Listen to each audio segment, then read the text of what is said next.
La toute récente interview du président de la République d'Haïti, M. Joseph Michel Martelly, en France, sur le plateau de la station de télévision TV5 à l'émission internationale. Pendant sa tournée en Europe, le président de la République a été notamment en Allemagne et pendant son passage en France, il a rencontré des personnalités, des dignitaires, des politiciens de la France et il a profité justement pour accorder une interview à cette émission internationale présentée par le présentateur titulaire donc, de cette émission, M. Philippe Dessin, qui était accompagné par deux autres journalistes. Il s'agit de la journaliste Sophie Malibaud de RFI et du journaliste Claude Paranagua du quotidien Le Monde. Cette interview a fait donc réagir plus d'un sur les réseaux sociaux, sur Internet, sur les pages, sur le web et a fait couler beaucoup d'encre et beaucoup de salive. On parle beaucoup de cette interview finalement. L'avez-vous vu cette interview du président de la République sur RFI? On n'a peut-être pas vu, sur TV5 du moins il faut dire. On va vous présenter cette édition de Téléimage, cette interview dans son intégralité. On espère pouvoir avoir le temps de vous la présenter et dans son intégralité. De toute façon, vous allez avoir une idée, ceux-là qui sont peut-être sur les pages Internet, différentes pages sur le web, sur la page, vous avez peut-être vu cette interview déjà. Vous autres, amis téléspectateurs sur les réseaux câblés dans la zone métropolitaine de New York, si vous n'aviez pas encore vu cette interview, si vous l'aviez vue déjà, je vous propose de la revoir encore une fois, cette interview. Alors pourquoi? Parce que tout simplement, elle a fait tellement parler d'elle, cette interview, et des opinions les unes plus intéressantes que les autres et controversées. Certains disent que le président de la République a fait piètre figure, il a raté sa chance. Des articles sont sortis sur différents journaux à Port-au-Prince, notamment le Nouvelliste, qui parle justement du président Martelly qui aurait raté sa chance, qui aurait passé un test assez difficile. D'autres disent que le président s'est quand même bien défendu sur les plateaux de TV5.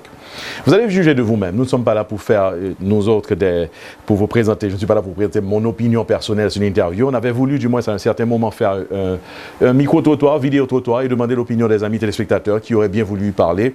Mais il semble qu'il y a une certaine réticence dans ce sens, puisque certainement il faudra parler du président de la République, M. Joseph Michel Martelly. Certains le connaissent un petit peu pas trop tolérant envers les critiques qui lui viennent. En tout cas, ils ont refusé ces personnes. Donc on vous présente du moins aujourd'hui l'interview et vous faites dans votre salon, dans votre chez vous, vos commentaires, vos opinions, vous les gardez pour vous, pourquoi pas. Allez, on va regarder donc cette interview, c'est ce que je vous propose. Alors, mettons en contexte cette interview, le président est de passage en France. Évidemment, un président qui se connaît comme un grand communicateur, qui veut faire passer une nouvelle image d'Haïti à travers le monde. Pourquoi pas? Les plateaux de TV5, c'est la bonne occasion et l'émission internationale est appropriée. Titulaire des émissions internationales, M. Philippe Dessin, qui a présidé donc cette séance d'interview, accompagné, je rappelle, par Sophie Malibaud de RFI et puis Claude Paranagua du journal, le quotidien Le Monde. Intéressante interview. Aucune opinion je vais émettre pour le moment. Regardez de vous-même et faites-vous une opinion de cette interview. Notre président de la République, M. Joseph Michel Martelly, sur les plateaux de TV5. C'est la programmation d'aujourd'hui à Téléimage. Suivez.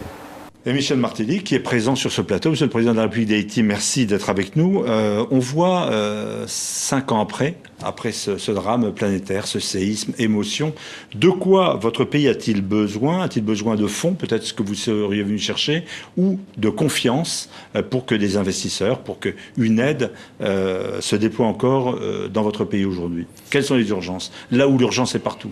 D'abord, je tiens à te remercier, Philippe, de permettre à la République d'Haïti de s'exprimer, de dire merci à la solidarité des partenaires et ensuite nous permettre de mieux nous faire connaître. Et ce dont on a besoin, c'est plutôt la solidarité, comme je le dis, pas l'argent comme on l'a fait par le passé. Il y a assez d'argent aujourd'hui en Haïti pour tout construire? Je dirais, pour commencer, que les idées valent plus que l'argent. Déjà, le fait, la mauvaise gouvernance nous prive de bonne gestion d'argent. Donc, ce n'est pas l'argent, c'est la capacité, c'est le sérieux, ce sont les projets, les idées. Donc, c'est pour ça qu'on ne demande pas de l'argent, qu'on propose un partenariat, on offre des opportunités, un joint venture pour que ensemble on puisse arriver à faire ce travail. Mais les infrastructures font toujours défaut. Il y a des villages de tentes, il y a des baraquements. C'est toujours la réalité de votre pays? C'est pas totalement vrai parce qu'au niveau des tentes, par exemple, arrivé à la présidence, on avait 1 500 000 gens qui vivaient dans les rues. Aujourd'hui, on en a moins que 40 000. Ça veut dire que 95% de ces gens ont été relogés. Certainement, 40 000, c'est beaucoup, mais il faut comparer ce qui a été fait par rapport à ce qui reste. Et on continue, et je souhaite que d'ici la fin de mon mandat, il n'y aura plus de gens à vivre sous cette tente. Vous voulez dire que... Sophie Malibaud, RFI. Vous voulez dire qu'en l'état actuel, votre pays ne peut pas absorber l'aide qui a été promise au moment du séisme? De l'aide qui a été promise, on en a reçu à peu près qu'un tiers, à peu près 4 milliards sur 12 milliards de promis. Et en plus de ça, aujourd'hui, on n'a rien à montrer pour ces 4 milliards parce que n'ayant pas la culture du tremblement de terre, n'ayant pas un plan pour répondre à cette catastrophe, on a utilisé, les ONG, les partenaires, ils ont utilisé cette somme pour nous aider à survivre. C'était une question de nourriture gratuite, d'eau gratuite, de grands bateaux qui sont venus et qui ont sauvé des vies. Mais c'est après qu'on a reçu la facture. Donc tout ça est rentré dans ces 4 milliards. Aujourd'hui, il y a un bâtiment qui a été bâti avec ça, qui a été construit avec ces fonds. Donc c'est pour vous dire que ça nous a fait quoi? On s'est dit, bon, il y a pas vraiment, la reconstruction n'a pas vraiment commencé et on ne peut pas dépendre tout le temps de l'aide. Donc il va falloir qu'on change de mentalité. Et c'est pour ça que depuis l'époque de la campagne, je disais, avant de savoir comment ça allait se passer, que la reconstruction n'avait pas seulement à voir avec les bâtisses, les routes, tout ça, les édifices, c'est surtout la mentalité. Il faut rebâtir l'homme haïtien, l'âme haïtienne. Michel Martelly, il y a un terme qui est né de cette situation, c'est le terme ONGisation. Ce qui veut dire que les ONG font leur boulot, parcellaire, mais qu'il n'y a pas une vision, un appareil d'État qui structurerait tout ça, qui construirait, au fond, les axes importants.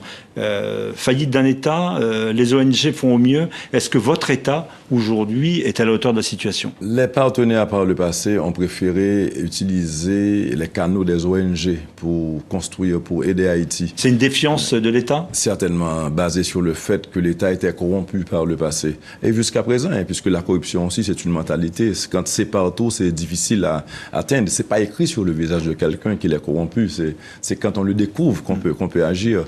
Elle existe encore, la corruption, aujourd'hui, dans votre pays? Certainement, certainement. Et elle existe un peu partout, la corruption. Il s'agit d'identifier les corrompus. Il s'agit de faire comme on le fait, passer des lois sur la corruption, sur le blanchiment et renforcer les unités qui luttent contre la corruption, renforcer la justice, la police pour que les corrompus soient punis et pour les décourager et gouverner par exemple aussi. Justement, donc il n'y a toujours pas d'armée dans votre pays, il y a encore des forces onusiennes, la MINUSTAH. Jusque quand est-ce que vous estimez que ces forces onusiennes doivent être présentes sur le terrain? Il est prévu que ces forces s'en aillent d'ici, commencent un retrait graduel d'ici juin 2015. Mais question de préserver les acquis de ces 10 dernières années, puisque ça fait quand même 10 ans que ces forces sont là. J'ai proposé au secrétaire général Ban Ki-moon d'attendre les élections présidentielles qui auront lieu d'ici novembre pour s'assurer qu'en cas de chaos, puisque pour certains, c'est le chaos qui devrait régner pour que eux, ils aient une chance. Pour vous, quelles sont les conditions? Quelles conditions devraient être remplies pour que Haïti assume sa sécurité? Nous sommes en train de faire notre boulot. Premièrement, nous renforçons la PNH. Chaque année... C'est-à-dire la police nationale d'Haïti. Chaque année, plus de 1500 nouveaux officiers sortent de l'académie. Et d'une part, et d'autre part, nous avons pu convaincre les partenaires d'Haïti à travers la Junte interaméricaine de défense, la JID, une instance de l'OEA, pour qu'elle nous aide à monter notre livre blanc qui constitue la doctrine, l'essentiel d'une force de défense qui soit crédible pour que nous ayons une force parallèle à cette police qui jouerait, complémentaire à cette police qui jouerait le rôle que joue aujourd'hui la MINUSTAH.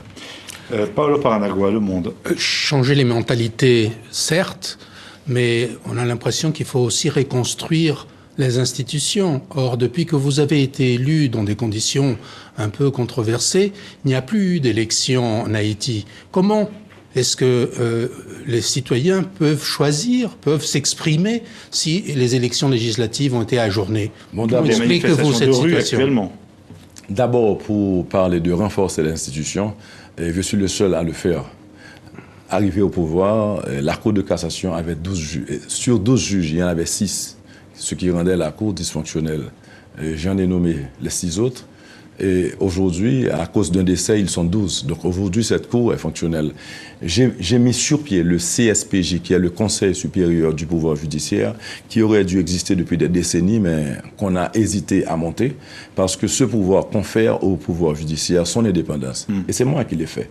J'ai mis sur pied... L'indépendance de la justice, elle est aujourd'hui toujours contestée.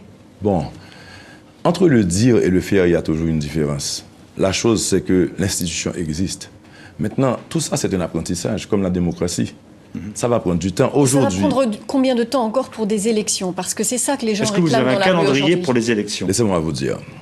Je suis à mon 5e conseil électoral. Un conseil électoral, il fait quoi? Il fait les élections. Premièrement, j'ai mis sur pied le conseil électoral permanent, qui aurait dû exister depuis 1987. L'opposition a forcé que je me rétracte. Pourquoi? Parce que pour qu'ils aillent aux élections, il fallait que je me rétracte. Ils ne veulent pas du conseil électoral permanent, qui est une institution prévue par la Constitution. Donc, j'ai accepté parce qu'il fallait aller aux élections. Après avoir accepté, maintenant, quand ils ont vu, ils ne pensaient pas que j'allais accepter, quand ils ont vu que j'ai accepté, maintenant ils me disent, il faut changer les membres. Je dis, pas de problème, on change les membres. J'ai changé les membres. Non, il faut une autre institution. La dénomination n'est pas bonne. J'accepte, on change la dénomination. Et puis, je suis à mon 5e. Vous êtes en train de dire que ce n'est pas votre responsabilité si les élections ne se tiennent pas en Haïti. Permettez, l'État haïtien est composé de 3 pouvoirs. Il y a l'exécutif, le judiciaire et le législatif. L'exécutif s'assure de la bonne marche des institutions et décaisse les fonds, et crée l'ambiance. Le législatif vote la loi électorale. Ça veut dire que cet outil dont on a besoin pour aller aux élections, cette loi électorale, si elle n'est pas votée par le Parlement, il manque quelque chose. D'accord. Donc, et vous ne savez pas quand auront lieu les élections, Monsieur le Président. Vous nous dites que vous n'êtes pas en mesure de nous dire quand auront lieu ces élections. Je peux vous dire que si les élections n'ont pas lieu d'ici le 12, le 12 janvier 2015, ouais. Ce qui va nous amener à un dysfonctionnement de la Chambre, du Parlement. L'article 136 de la Constitution prévoit que le président est garant de la bonne marche des institutions. Ouais. C'est pas un article qu'on utilise quand tout marche. Aujourd'hui, les institutions sont en place. C'est aux institutions de faire leur boulot. Certains estiment que vous traînez des pieds et que, en fait, vous attendez d'en arriver à ce stade où vous pourrez, en fait, gouverner par décret. Si l'argent est débloqué, l'institution, le CEP est mis en place, l'exécutif n'a plus rien à voir que de convoquer le peuple en ses promesses quand le CEP a ce outil électoral qui est la loi électorale et qui n'existe pas d'ailleurs. La preuve que je veux aller aux élections, c'est que une fois qu'on arrivera à un dysfonctionnement, ma première décision sera de convoquer les élections. Donc vous attendez déjà d'arriver au dysfonctionnement. Vous savez d'ores et déjà que vous ne pourrez pas l'éviter. Je suis peut-être à mon 4e dialogue avec tous les secteurs de la vie nationale. Est-ce que c'est un vrai dialogue ? Un vrai dialogue. Un vrai dialogue. D'ailleurs, la preuve, on m'a demandé un gouvernement d'ouverture, j'ai envoyé des ministres, j'ai ouvert à l'opposition. On m'a à chaque fois demandé un nouveau conseil, je l'ai fait. Donc, M. Martelly, vous nous dites, si les élections n'ont pas lieu, je n'y peux rien en tant que président. Non. Et le moment venu, je les organiserai si on est en crise. Je n'y peux rien en ce moment, parce qu'un pouvoir que je n'ai pas, c'est de forcer le Parlement à voter. D'ailleurs, ce que je n'arrive pas à comprendre, c'est que ils n'ont pas voté non à la loi électorale. Ils ne tiennent pas de séance. Donc là, ça vous dit tout simplement que c'est une idée de blocage de leur part. Ce n'est pas une idée de ne pas accepter un article ou... On ne va pas faire de droit constitutionnel, mais il y a des manifestations de rue. Vous dites, au fond, ce n'est pas de ma faute. Il y a des manifestations qui contestent cette situation. Vous dites, la balle n'est pas dans mon camp, quoi. Les manifestants vous sortent même le carton rouge. Je vous dirais tout simplement que, les protestations... c'est un outil démocratique. Donc, il n'y a rien de mal avec les protestations. Deuxièmement, dans ces protestations, il y a de ces parlementaires qui refusent de voter la loi et maintenant qui demandent les élections. Donc là, moi, je me perds. Et pourquoi il y a des manifestants en prison, alors, si c'est leur droit de manifester? Je ne suis pas au courant qu'il y ait des manifestants en prison. La loi prévoit qu'on peut manifester, mais il faut éviter la violence. Maintenant, s'il y a des gens qui font du désordre et qu'il y a des poursuites contre ces gens, ça c'est à voir avec le pouvoir judiciaire. Le président n'arrête pas un manifestant, le président n'a rien à voir. Au contraire, je supporte. Vous savez qu'Haïti est devenu... Les informations qui sont parues dans la presse locale, en Haïti, la presse évoque une vingtaine d'arrestations. Vous le contestez? Bon, je ne suis pas les questions d'arrestation. Nous avons, laissez-moi vous dire. Ça n'est pas grave s'il y a des prisonniers politiques en Haïti? Si on a des prisonniers politiques, je saurai. Si ce sont des prisonniers politiques, ça sortira peut-être de mon mouvement. Donc, puisqu'il n'y a pas, il n'y a rien qui sorte de mon mouvement, là, il n'y a pas de prisonniers politiques. Moi, les réflexions que je fais et quotidiennement, ce sont des questions profondes. L'état de droit, par exemple, c'est aussi le droit pour l'enfant d'aller à l'école. Et c'est ce que je fais. Arrivé à la présidence, 85% des écoles étaient des écoles privées. Aujourd'hui, grâce à mon programme d'éducation gratuite et universelle, 1,7 million d'enfants sont à l'école gratuitement. Dans un pays pauvre comme Haïti, le transport de ces enfants à l'école est gratuit aujourd'hui. Donc c'est ça les vrais problèmes. Parce que quand j'ai parlé de reconstruire Haïti, c'est reconstruire l'homme haïtien, la mentalité haïtienne. Maintenant, s'il y a des gens qui font du désordre, il faut pas confondre l'anarchie et la démocratie. On n'a fait que détruire. Et c'est ce qui fait que Haïti soit dans cet état aujourd'hui. Et il faut prendre du temps pour réfléchir et se dire, au moins, il faut protéger ce qu'on a. Monsieur le Président Martelly, si jamais la situation dégénère dans la rue, est-ce que tous ces efforts que vous fournissez sur le terrain de la santé, de l'éducation, ne risquent pas d'être remis à néant? Une protestation dans la rue, même si elle est hebdomadaire, quand il s'agit de 500 personnes, quand il s'agit de 1000 personnes, ça ne représente pas une population. Tout comme avoir été élu à 67%, ça voulait dire tout simplement qu'il y avait au moins 30% de la population qui ne supportait pas le président. C'est pas l'image d'une démocratie en panne en Haïti aujourd'hui, face à cette situation? Mais la démocratie, on l'avale par un jour. On est passé d'un système dictatorial à la démocratie en une nuit, sans un apprentissage, vous savez, et les Haïtiens ont confondu la démocratie avec l'anarchie. On a tout détruit après.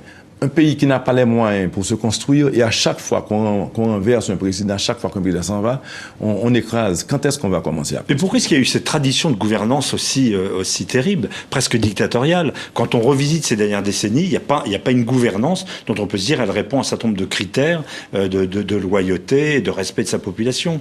On ne va pas reparler des Duvalier ou d'autres, ou de Titide, mais il y a quand même une situation très complexe. Je dirais que nous faisons la différence. Aujourd'hui, Haïti est classé 47e après les États-Unis dans les questions de liberté de presse. Ça veut dire beaucoup pour moi. Et je dois vous dire que c'est parce que je suis victime et que je l'accepte. Parce que je comprends que la liberté de presse, c'est un outil de la démocratie. Et je veux le préserver. Maintenant, Jean-Claude Duvalier est décédé, mais est-ce que vous n'avez pas envoyé un message assez peu clair sur ce personnage qui a quand même été responsable... Il n'a pas été jugé, il n'aura jamais été jugé. ...de violation des droits de l'homme. Il est décédé de sa belle mort. Voilà, il n'a pas été jugé. Il y a toujours des plaintes. Est-ce que les plaintes vont pouvoir... Est-ce que la justice va continuer son travail? Le président n'a pas été jugé. Le président Martelly ne juge pas. Donc là, il faut voir avec la justice. Une institution qui, elle aussi, est faible. Il faut l'admettre. Les institutions sont faibles en Haïti. Et c'est ce que nous faisons. Nous sommes en train de les renforcer. Et plusieurs gens ont tenté de m'influencer pour me dire il faut le juger. Mais déjà, me demander ça, c'est me demander de m'ingérer dans les questions de justice. Vous savez, c'est à la justice de faire son travail.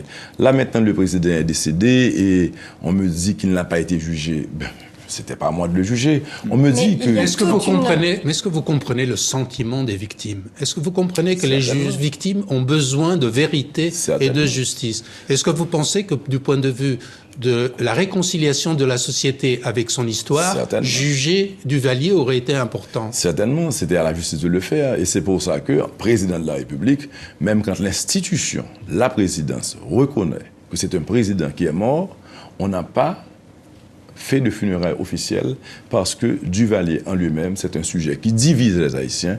Aujourd'hui, pour nous, l'idée, c'est de réconcilier les Haïtiens, qu'on s'unisse pour rebâtir notre pays. Merci Michel Martelly. Nous avons une courte pause d'actualité. On vous retrouve dans exactement 1 minute 30. Année ça, avantage là, c'est dans Kings Infinity qui est dans Brooklyn lié. Gros avantage, gros bénéfice pour la communauté haïtienne là dans Kings Infinity. Dépôt ta gain intention acheter une machine brand new tout neuf ou bien puis on deuxième main, c'est vin pour avantage là dans Kings Infinity qui dans 20 Neptune Avenue dans Brooklyn, New York.